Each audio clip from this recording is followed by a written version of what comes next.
Bibigyan po natin ng pagkakataong talakayin para tayo magkapalitan po ng mga paliwanag at opinion dito sa nangyayari ngayon.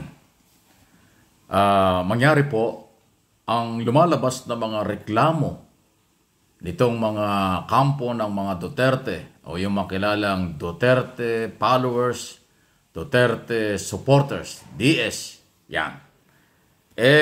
Puro ang reklamo, harassment, kasi pagsisinungaling lang daw, wala daw sapat na basihan, panggigipit daw sa kanilang grupo, ang ginagawa ng gobyerno. Wow!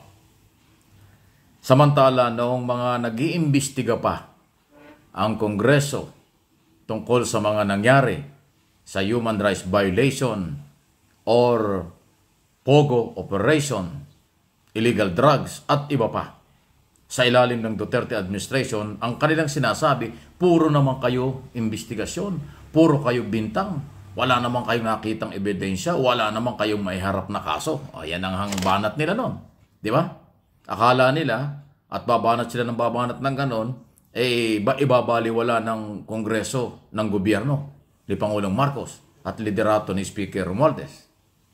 Pero ngayon, na natapos ng investigasyon at nagrekomenda na ng kaso, crime against humanity, laban kay Duterte, Senador Go, Senador Bato, at iba pang mga retired general, retired chief, PNP chief, General Albayalde at saka General Sinas, at iba pa, Colonel Garma at Leonardo. Ngayon ang pinapalabas nyo ay harassment, panggigipit daw sa mga Duterte family at supporters. Saan ba lalagay? Okay? Nung nag-iimbestiga at wala pang nire-recommend ang kaso, puro pangangantsaw ang ginagawa nyo. Na puro salita, pati mga vloggers na naghahayag ng mga balita na totoo at nangyayari sa mga hearing, especially sa Kongreso, na ang channel na ito ay isa sa mga tumutok. Ang kantsaw nyo, puro kami daw daldal lang. Puro pananakot lang. Wala daw makitang ebidensya. Ayan na sinasabi ko nung araw pa Pag nag-imbestiga in aid of legislation, hintayin natin yung kanilang recommendation after hearing. Diyan malalaman natin kung meron bang basihan o wala. Tapos na yung hearing. Nagkakaroon na po ng recommendation. At ang recommendation ay kasuhan, paglabag sa mga batas, human rights violation, graft in corruption, at iba pa. Ngayon sasabihin nyo kayo ay ginigipit na. Ano kayo? Hindi na malaman kung talagang ano ba ang gusto nyong palabasin. O ang feeling nitong mga Duterte followers at Duterte group ay sila ay above the law. Parang huwag silang imbestigahan dahil above the law sila. Huwag silang kasuhan dahil above the law sila. Ganun ba? Kalokohan yun. No one is above the law. Yan ang importante. Yan ang dapat nyong alamin. Kahit si Duterte ay dating Pangulo, abogado. Si Sara Duterte, Vice President, abogado. Si Bato at si Go ay mga senador. Yung mga dating PNP chief at iba pang sangkot sa human rights violation. Sasabihin nyo, wala itong gobyernong ito. Mahina itong gobyernong ito. Ngayon, nandito na po. Tapos na ang mga legislator sa investigasyon. Recommendation na. Nasa Department of Justice na. Ini-evaluate na ang ebidensya. Kanilang isosomon, ipapatawag na ang lahat ng testigo at mga akusado para magsumite ng mga sinumpaang salaysay. Ngayon, ang pagbibintang nyo, malupit itong gobyerno. Nagkakamali kayo. Nililin lang ninyo ang taong bayan from day one until now, panililang pa rin. Itong pinapairal ng Kongreso at ng Executive Department sa pagpapail ng kaso, yan ang rule of law. Due process. Ipapail ang kaso, kung kailangan, bibigyan kayo ng pagkakataon sa prosecutor pa lang, sa NBI pa lang, ganun ang step, ganun ang proseso Napakahaba nga. Pero, ang sasabihin nyo, panggigipit sa inyong grupo, harassment, political harassment sa inyo, kalokohan na yan. Katulad ng inyo akin na iparinig na dun sa mga video ni Robin Padilla na isa raw malaking pagsisinungaling at hindi daw magagawa ni Duterte yung mga ibinibintang. Nasaan ka ba ng hearing? Inaamin na ni Duterte sa Senado at Kongreso na siya ang may responsibilidad, siya yung programa nito, sila nag-utos nito sa war on drugs. Ngayon pinapanagot na, ang nag-iimbestiga na ang mali, ay hindi pwede yun. Kalokohan po yan. Suportahan natin mga kaibigan ang pagpapatupad ng batas. At ginagawa na ng DOJ.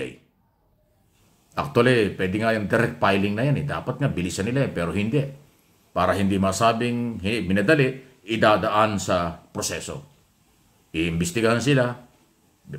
Pagsusumitihin sila ng sumpang salaysay, magkakaroon ng preliminary investigation, bago i-file ang kaso. Yan ang proseso para meron silang pagkakataong ipagtanggol ang sarili. Iba ang aid of legislation investigation kaysa sa implementation ng batas sa mga law enforcement agency at departamento na mayroong jurisdiction.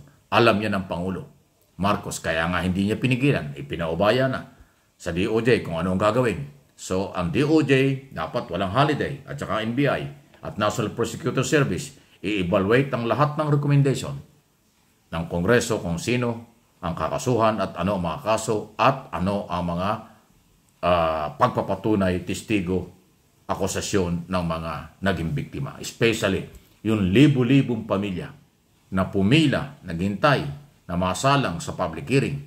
Sa tuwing magkakaroon ng public hearing na kung hindi kakamali, 13 public hearing nakapila doon sa baba ng Kongreso building, Congress building, para makapagbigay ng kanilang sinumpang salaysay at testimonya na sila'y biktima ng walang kalaban-laban sa war on drugs campaign ng Duterte administration. Paglabag sa karapatang pantao. Yun eh. Karamihan doon ay wala nalapitan ng mga panahong sila ay naging biktima dahil natakot sa Duterte administration. Yung iba doon nakapagreklamo before International Criminal Court. Dito sa atin, sa ating lower court, wala pong nagreklamo. Dahil alam nila, mawawet plus lang. At alam nila walang mangyayari. Kaya ngayon, natapos na at wala ng immunity si Duterte, naglabasan ng libu-libong biktima. At willing na panindigan ito hanggang sa huling laban, hanggang sa korte. So, ayan. Ano ang inyong masasabi dyan?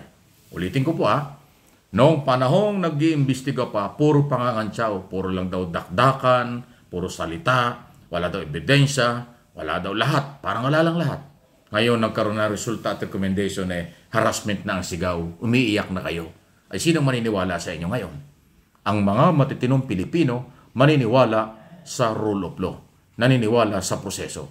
At hindi naniniwala ang karamihan na walang pananagutan si Duterte after na siya ay umamin na siya ang merong responsibilidad dito na ginamit ang kapulisan, mga dating pulis at kasalukuyang pulis, opisyal, sa kanyang mga programang lumabag sa karapatang pantao under 1987 Constitution at labag sa iba pa nating mga batas. Kaya nga ang kaso, crime against humanity.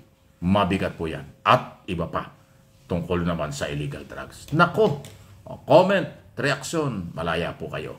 Pero bago yan, please lang paki-like o share ng ating mga videos na pinag-uusapan dito po sa aking mga channel, ating mga channel.